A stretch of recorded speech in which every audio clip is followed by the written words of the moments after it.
La 70e édition de l'Eurovision s'annonce mouvementée. Malgré les appels au boycott, Israël ne sera pas exclu du concours de la chanson.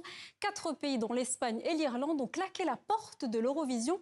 Une situation inédite pour les organisateurs. Caroline Chauvet.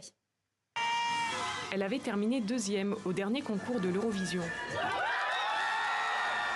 Yuval Raphael chantait pour Israël, un symbole politique pour le pays. La jeune femme avait survécu aux attaques du 7 octobre 2023. Mais sa présence était déjà controversée, le gouvernement israélien étant accusé de crimes de guerre à Gaza par les Nations Unies. En Suisse, où avait lieu le concours, des manifestants pro-palestiniens et pro-israéliens s'étaient alors opposés.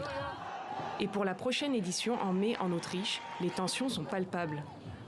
L'Union européenne de radio-télévision vient d'entériner, sans vote, la participation d'Israël. En réaction, les diffuseurs de l'Espagne, des Pays-Bas, de l'Irlande et de la Slovénie ont annoncé qu'ils boycotteraient cette 70e édition.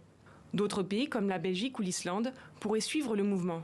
Pour les Pays-Bas, représentés par le diffuseur Avotros, ce retrait est une question d'éthique. C'est en accord avec ce que nous défendons, nos valeurs. Tout le monde est perdant parce que nous souhaitons célébrer la paix avec l'Europe et profiter d'un beau festival. Mais maintenant, malheureusement, cela a été saboté ou ça n'aura pas lieu.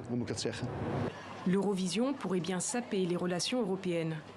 La France, le Royaume-Uni ou encore l'Allemagne, piliers du concours, défendent la participation israélienne. Au point où le ministre allemand des Affaires étrangères s'en est défendu en conférence de presse. Israël fait traditionnellement partie du concours, et c'est bien sûr une décision indépendante. Mais d'un point de vue allemand, je ne peux que m'en réjouir. La culture devrait toujours unifier.